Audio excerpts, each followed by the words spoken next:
A maravilhosa graça de Deus. Você já ouviu falar sobre a banalização da graça? Fique conosco até o final deste vídeo e nós vamos estar estudando a lição de número 2 do terceiro trimestre de 2022.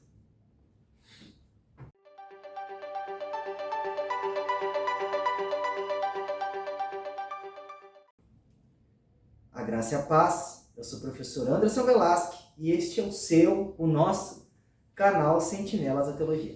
Olá, graça e paz, bem-vindos a mais um vídeo do canal Sentinelas da Teologia. Eu sou o professor Daniel Venâncio e estaremos trabalhando a lição de número 2, que tem como título A Sutileza da Banalização da Graça. E não esquecendo, né, professor Daniel? Você que acompanha nosso canal, você que está chegando pela primeira vez aqui no canal Sentinelas da Teologia, seja muito bem-vindo. A nossa alegria, nosso abraço em todos os irmãos e irmãs que nos acompanham. Obrigado pelos seus comentários, obrigado às vezes, as sugestões que nos deixam, né, professor Daniel, para melhorias dos nossos vídeos. Contamos com o seu apoio, o seu voto de confiança. Se inscreva no nosso canal, ajude para que o canal Sentinelas da Teologia tenha uma maior proporção no YouTube. Deixe seu like missionário e que Deus lhe abençoe com este abençoado vídeo, nesta abençoada lição de hoje. A sutileza da banalização da graça. A leitura bíblica do texto que estamos trabalhando está lá em Efésios, capítulo 2, versículo 4 e o versículo 10, que é aquela síntese, né, que o apóstolo Paulo, quando escreve a sua carta aos Efésios, ele vai deixar bem claro para aquela comunidade cristã que a salvação é única e exclusivamente por meio da graça de Cristo. Não requer esforço humano, porque o ser humano é incapaz de salvar-se. E o texto de Efésios, capítulo 2, versículo 8, vai dizer: porque pela graça sois salvos por meio da fé. E isto não vem de vós, é dom de Deus. Aí nós já podemos entrar no tópico 1 e no tópico 2, que dá para trabalhar esses dois tópicos juntos sem nenhum problema, porque não tem como compreender a graça fora do contexto bíblico. Então não tem como compreender a graça. Não tem como expressar, conjugar a graça fora do contexto bíblico, não precisa. Então esse tópico 1 e o 2 dá para trabalhar junto, tranquilamente, dentro desse contexto. A graça no contexto bíblico, e aí nós podemos compreender a graça. A graça, irmãos, em primeiro lugar, ela é divina e ela é imerecida. Ela sendo divina, já diz tudo, né? É um ato exclusivo de Deus. E quando nós falamos de graça divina, nós estamos falando de um ato de graça, né? De bondade, de misericórdia, para nós poder entender um pouco sobre a graça, né? Um ato de bondade, um ato de misericórdia, algo que nós não merecíamos e Deus fez por nós por meio do seu Filho. Por que nós não merecíamos? Por que a graça é imerecida? Porque lá em Romanos capítulo 3, quando Paulo vai trabalhar a questão do pecado e da graça, Paulo deixa muito claro que a graça é imerecida. Por quê? Capítulo 3 e o versículo 10 vai dizer: como está escrito, não há um justo, nenhum sequer, porque todos pecaram. Não é alguns, todos pecaram e destituídos estão da graça de Deus. Então, uma definição bíblica de graça é um favor imerecido. A graça, ela é imerecida. Nós não merecíamos a graça, mas ela nos alcançou por causa da bondade e do amor de Deus, porque Deus é um Deus gracioso, a graça é divina, Deus é um Deus gracioso, o Pai é gracioso, o Filho é gracioso, e o Espírito Santo é gracioso, e a Trindade, Anderson, a Trindade trabalham para que esta graça nos alcance. Aleluia. E como disse o professor Daniel, é impossível de nós compreendermos e sistematizarmos a doutrina da graça se não for pelas escrituras, né, professor Daniel? E o interessante é que você professor, você já pode contextualizar com a própria carta aos Efésios, que é o texto áureo da lição. Porque se você olhar para a carta, quando Paulo escreve aos Efésios, é muito peculiar isso, pastor Daniel, que diferente das demais cartas, como a carta aos Coríntios, a carta aos Gálatas, que Paulo escreve para corrigir erros, sanar dúvidas, refutar heresias, aqui é diferente. Aqui na carta aos Efésios, o apóstolo Paulo, ele vai escrever um tema livre. Paulo ele vai estar livre para poder expressar algo esplêndido à igreja que estava em Éfeso. E o que Paulo vai falar? Paulo vai escrever, a perícope, o tema principal da carta aos Efésios é o mistério da igreja. O que é ser igreja? Quem forma, quem formou, quem edifica a igreja de Cristo. E daí, preste atenção, que Paulo ele vai iniciar falando o quê? Que todos estávamos mortos.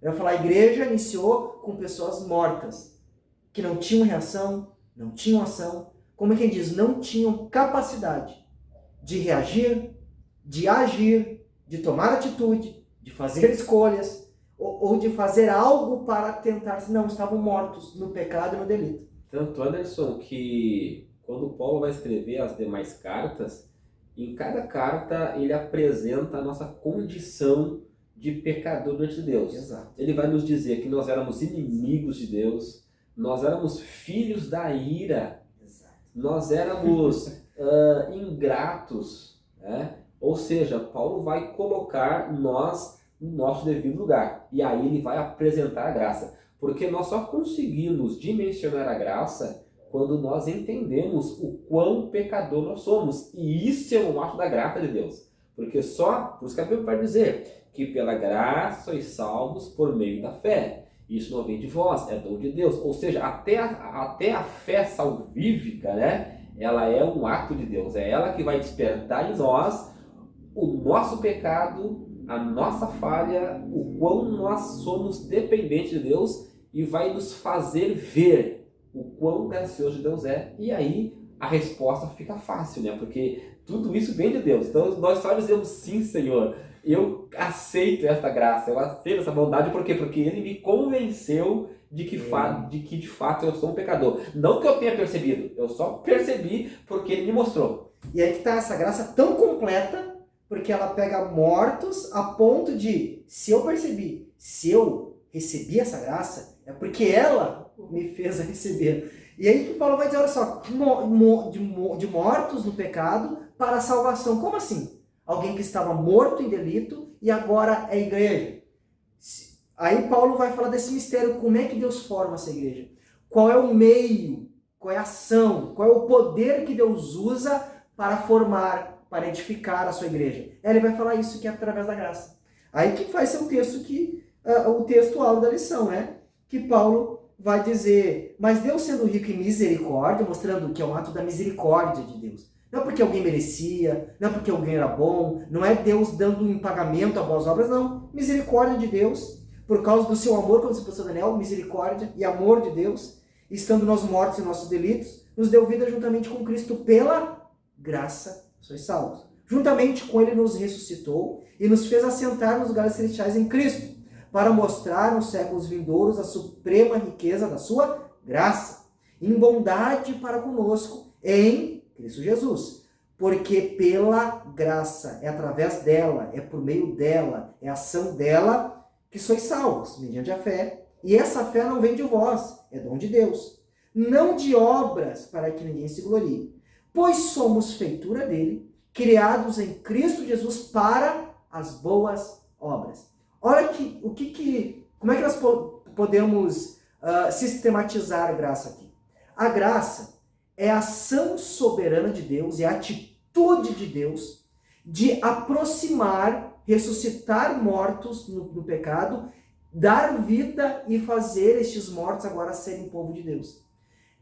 E Paulo vai falar aqui na carta aos Efésios isso. Nós que estávamos longe. O que é a graça? É a ação de Deus, soberana de Deus. Ninguém merecia, ninguém queria, mas Deus soberanamente, pelo seu amor, pela sua misericórdia, Ele, através da sua graça, Ele vai aproximar a Ele, reconciliar com Ele mesmo, aqueles, como disse o pastor Daniel, que antes eram inimigos. por causa do pecado. Antes estavam longe por causa do pecado. Então a graça é o ato, a ação de Deus de aproximar quem estava longe. Ele, a graça, trazer para perto dele. E como é que quais são esses meios? Por quê, professor Daniel? Para ter comunhão com Deus, primeiro, para ser aceito por Deus, essa pessoa precisa ser justa. Ou seja, não ter pecado. Só que todos somos pecadores. Então a graça, ela vai, através da obra de Cristo na cruz, nos justificar. Olha que maravilhoso, olha que lindo isso, professor Daniel. A graça vai pegar pessoas injustas, condenadas, mas a graça vai pegar a obra da cruz de Cristo e vai justificar, tornar a este a quem Deus chamou justo, como se nunca tivesse cometido pecado, para que ele possa ser aceito por Deus. Segundo ponto, só pode ter comunhão com Deus aquele que não tem pecado, porque a Bíblia diz que os nossos pecados nos afastam, nos separam de Deus. Como que eu, pecador, posso ter comunhão com Deus Santo se é impossível? Aí a graça, através também do sangue, da obra da cruz, me santifica, para que eu hoje possa ter comunhão com Deus. E para mim ter comunhão com Deus, eu preciso viver as coisas de Deus, a vontade de Deus. Só que como que Paulo vai dizer que sou vendido ao pecado, que quero o pecado, que desejo o pecado, vou viver a vontade de Deus? Aí essa mesma graça que me justifica, para que eu seja aceito por Deus, que me santifica para que eu tenha comunhão com Deus, é a mesma graça que vai regenerar o meu caráter, vai gerar uma nova natureza, para que agora eu possa fazer a vontade do Pai.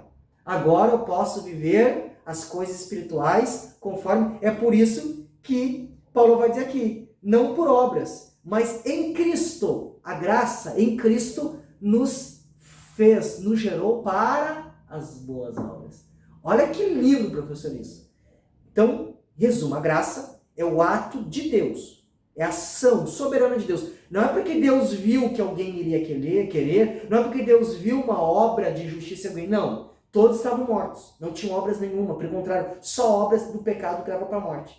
Mas Deus, pela sua misericórdia e pelo seu amor, Ele vai lá em alguém morto, como eu estava, o professor Daniel, que estávamos longe, Ele nos aproxima dele, justificando para que sejamos aceitos por Ele, nos santificando para que tenhamos comunhão com Ele e nos regenerando para que agora possamos viver a vontade dEle, para a glória dEle, professor Daniel. E esta graça, Anderson, que tu bem colocaste no ato de Deus regenerando o homem, né? Caído, pecador, morto, dando vida. Lá em 2 Coríntios, capítulo 5, a partir do versículo 17, Paulo vai dizer assim que se alguém está em Cristo, nova criatura é. Isso é uma ação da graça de Deus.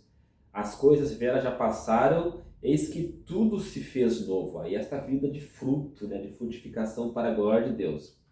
E tudo isto provém de Deus, que nos reconciliou consigo mesmo por Jesus Cristo e nos deu o ministério da reconciliação. E mais, isto é, olha a obra trinitária na salvação. Isto é, Deus estava em Cristo reconciliando consigo o mundo, não lhes imputando os seus pecados, e pôs em nós a palavra da reconciliação, de sorte que somos embaixadores da parte de Cristo, como se Deus por nós rogasse. Rogamo-vos, pois, da parte de Cristo, que vos reconcilieis com Deus. Aquele que não conheceu o pecado, o fez pecado por nós, para que nele fôssemos feito justiça de Deus. O que é isto, senão a maravilhosa manifestação da graça de Deus? E uma coisa interessante, professor, aluno da escola bíblica, preste atenção que em todas as cartas de Paulo, lá no início e no final, ele saúda a igreja, saudação. Ele sempre saúda a graça e a paz de Deus em Cristo Jesus. Sempre. Primeiro ele fala graça e a paz. Por que paz? O judeu saudava a paz do Senhor porque eles achavam que tinham paz. Ou seja, não eram inimigo de Deus porque eles tinham a lei. Mas na verdade todo homem é inimigo. O que Paulo vai dizer? Hoje nós temos paz com Deus. Lembra lá de Isaías 53, mas o castigo o castigo que estava sobre ele em Cristo nos traz a paz com Deus. Hoje nós temos paz, somos amigos, somos povo de Deus por causa da graça. É por isso que a saudação cristã, você vai ver sempre Paulo dizendo a graça e a paz. Como quem diz, nós temos paz, nós somos reconciliados, nós somos salvos pela graça. Sempre que você vai ver graça na Bíblia, está falando de salvação. É quando Paulo ora a Deus por causa daquele espinho na carne na pessoa Daniel. E Deus vai dizer, a minha graça te basta. O que Deus está dizendo? Só, ou melhor, o fato de Paulo, tu que era um perseguidor da igreja, insolente, como Paulo vai dizer lá na carta a Timóteo, né, que ele era o pior dos pecadores, só pelo fato de eu ter te salvado, te justificado, sem tu merecer, ter te salvo pela graça, isso já te basta. Como quem diz, cristão, igreja, a maior bênção, a nossa maior riqueza, o que nos basta, pode faltar tudo na nossa vida, mas o que nos não pode faltar é a graça, porque é por meio da graça que nós somos salvos. Ninguém quer, ninguém pode alcançar, ninguém pode merecer e ninguém pode comprar. É um ato que Deus dá para aqueles que estavam mortos, que não tinham méritos algum, e pela sua soberania, ele aproxima, justifica, santifica e regenera. Tópico 3, nós trabalhamos o tópico 1 e o tópico 2 juntos, tá? Exato. Tópico 3, a graça no contexto da reforma. Aqui nós temos a corrupção da doutrina da graça e nós temos a restauração da doutrina da graça. A Igreja Católica, Anderson, a Igreja Católica Apostólica Romana, né, a partir do ano 300, onde ela começa a se afastar das Sagradas Escrituras e começa a entrar uma série de idolatrias, culto a Maria, culto a anjos, culto a santos. Então aí começa toda a questão da idolatria na Igreja Católica. E aí a graça, Anderson, ela é relegada a um segundo plano, porque começa a se valorizar a salvação meritória, a salvação pelas obras, a salvação por meio de esforço próprio, não mais agora unicamente Cristo mais alguma coisa. E nós temos, a partir do século X, um homem chamado Agostinho de Hipona, que ele vai colocar a graça no lugar que ela deveria sempre estar, e saiu em função desse afastamento bíblico, né? A Bíblia foi tirada dos púlpitos, né? Foi relegada aos conventos e só em ocasiões especiais ela era lido, ainda só era lido aquilo que se permitia ler. Agostinho de Hipona, então, ele vai sintetizar a obra da graça como algo exclusivo de Deus. E tudo isso, Anderson, porque havia ali um homem chamado Pelágio, né, que conseguiu se introduzir na igreja, ensinando que a salvação era meritória. Tu contribuía para que ela pudesse acontecer. Não, e o interessante é que a doutrina de Pelágio, ele chegava ao ponto de dizer que o homem nascia bom, que o meio corrompe o homem. Então o homem poderia, por si próprio, ter uma vida reta, uma vida boa. Ou seja, não precisa graça. Se não havia, para Pelágio, não havia o pecado original. Exato. Eu não fui contaminado. Se eu fosse criado no meio cristão, não era graça, era o eu, era a minha natureza, era a minha. Mas a Bíblia vai deixar bem clara, como falou o professor Leão lá no início, lá em Romanos, não há um justo sequer. Não há quem busque a Deus. Todos pecaram e todos carecem da misericórdia e só através da graça. É isso que Agostinho vai vir. Não, nenhum ser humano, seja ele recém-nascido, seja ele com 90 anos de idade, todos só tem um meio, que é a graça. E essa graça ela é aplicada através daquilo que Jesus fez na cruz. E é nesse contexto da reforma, professor Anderson, que um monge agostiniano, né, chamado Martinho Lutero, ele vai derrubar de uma vez por todas essa doutrina equivocada, distorcida, herética, de que a salvação é meritória. Ele vai dizer que a salvação é algo exclusivo de Deus e é Deus quem vai realizar esta obra em nós por meio da fé. O texto de Romanos, que vai dizer que o justo viverá pela fé. E aí, então, joga um banho de água fria na doutrina da Igreja Católica, que depois o perseguem e o expulsam da igreja. Então, daí que começa o movimento da Reforma, né? A Reforma não teve como propósito dividir a igreja. A Reforma causou essa ruptura porque a Igreja Católica não quis se retratar. Não. Então, o Martinho Lutero não teve outro jeito a não ser seguir por um caminho onde tivesse uma igreja bíblica estruturada por meio da palavra de Deus. E o interessante é que esse contexto esse reavivamento, esse retorno da doutrina genuína da graça para a igreja, Daniel, a gente vê que tem um contexto muito peculiar, não só na igreja da época, da Idade Média, mas na vida do próprio Lutero.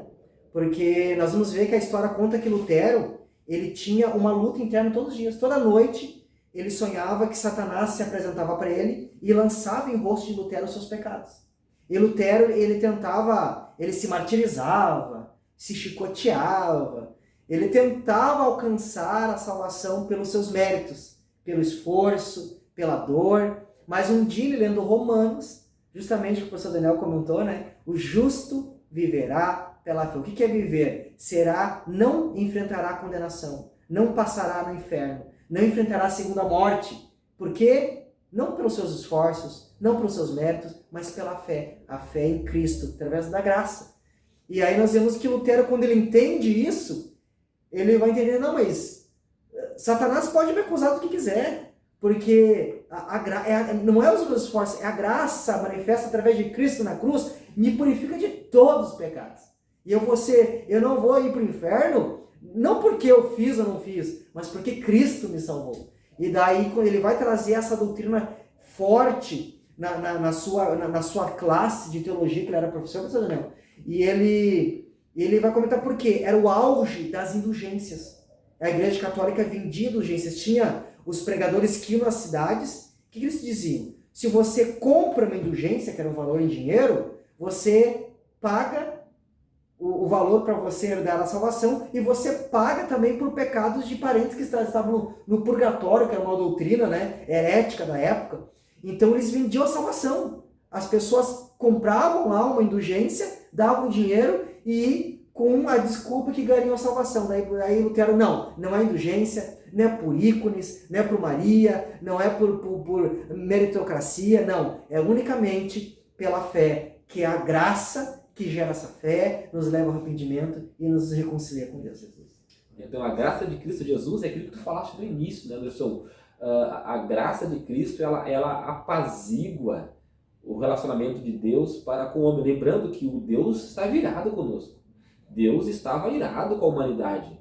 Então, o que o sangue de Cristo fez, a obra da graça fez, foi apaziguar. Hoje, o homem tem paz com Deus. Hoje nós podemos dizer... Aqueles que estão em Cristo Jesus, né? Perfeito. Hoje nós podemos dizer que o homem cristão, o homem salvo, ele tem paz com Deus. E agora o tópico 4, nosso Daniel. No tópico 4, Anderson, nós meio que voltamos no tópico 3, né? Porque se no contexto da reforma houve essa necessidade do retorno às escrituras porque a graça havia sido barateada, no contexto contemporâneo não é diferente, Anderson. Nós vivemos uma crise nas instituições religiosas brasileiras. As instituições evangélicas, que se dizem cristãs, né? Que se dizem cristãs, elas vêm banalizando e demais o conceito da graça. Tanto é que hoje se vende essa ideia, né, da graça barata. Tem doutrinas heréticas, Anderson, que ensinam que no final tudo acaba bem. No final todo mundo será salvo porque Deus ele é bondoso, é misericordioso e a graça nos alcançará. Tem até aquela teoria, né, do aniquilacionismo, né, que Deus é amor e é impossível que no final Deus permita que as pessoas vivam um tormento eterno. Então, irmãos, essa banalização da graça, ela tem que ser combatida. Primeiro, Anderson, porque a graça, ela não é barata. A graça implica em responsabilidade. A graça implica em responsabilidade. Para aquele que pensa que, no final tudo acaba bem, acaba bem se você tiver compromisso com esta graça que você foi alcançado. E quando fala de graça barata, como disse o professor Daniel, é aqueles que pensam, se eu sou salvo pela graça, eu posso viver uma vida dissoluta, eu posso fazer o que eu quero, da maneira que eu quero. E Paulo vai falar isso na carta aos Romanos, capítulo 6. Já que nós somos salvos pela graça, então vamos pecar para que a graça abunde mais? Não! Porque se o Espírito Santo está na minha vida, eu não vivo mais as obras da carne. Agora eu vivo as obras do Espírito. E assim, meus amados irmãos, lembra que nós falamos no início da lição que por meio da graça Deus, ele justifica para que sejamos aceitos, ele santifica para que tenhamos comunhão com ele, ele regenera. A graça, ela muda a vida, ela muda o caráter. Então a pessoa que diz, eu sou salvo pela graça, eu posso ver uma vida de pecado, uma vida de luxúria, uma vida regalada, ele está demonstrando pelas suas ações que ele não foi alvo da graça. É o que Tiago diz na carta de Tiago, que alguns vão confundir, né? O que Tiago vai dizer?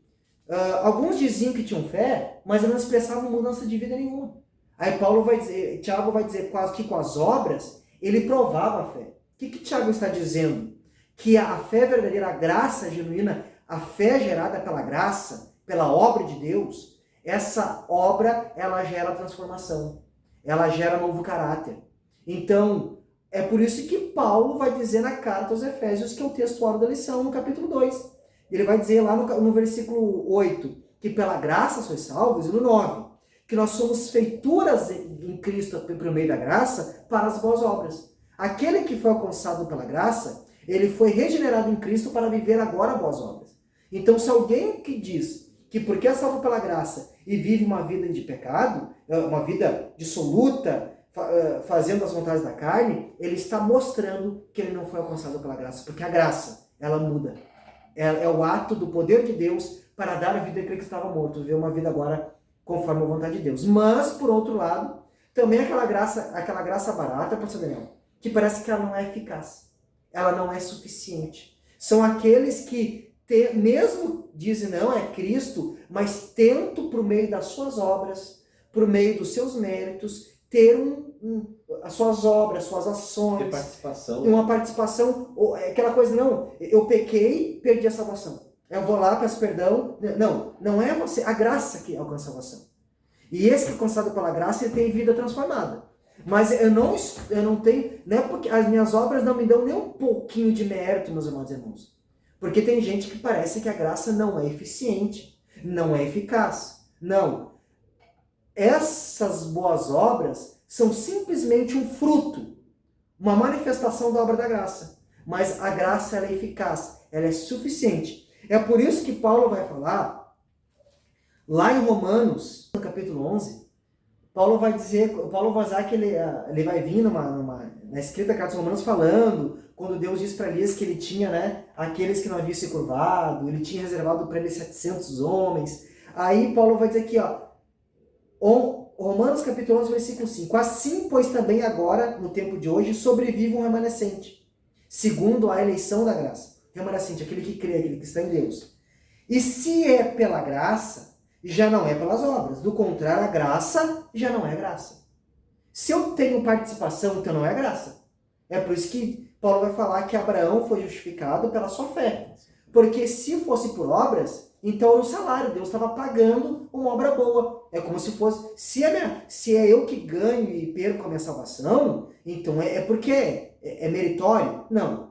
Então não seria graça. Se a graça é porque eu não tenho participação nenhuma e eu não tenho mérito nenhum. É única, soberanamente, obra de Deus. E essa obra, ela transforma o caráter e faz essa pessoa ter uma vida transformada. Então a graça não é uma graça barata que a pessoa pode viver de qualquer jeito, não. Ela transforma a vida do pecador. E não é uma graça ineficaz que eu preciso ter méritos e dar uma forcinha para Deus. Não. Ela é suficiente. Ela é soberana. E aquele que Deus chama, a este ele justifica, santifica e ele completa a boa obra, porque a graça é poderosa e ninguém, como disse, ninguém pode impedir ela de agir.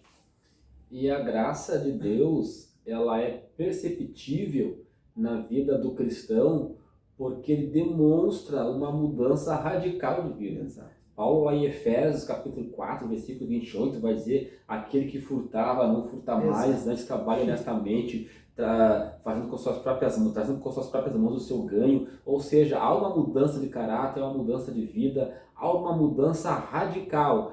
Aquele que está em Cristo Jesus é uma nova criatura. E tudo se faz novo na vida dele.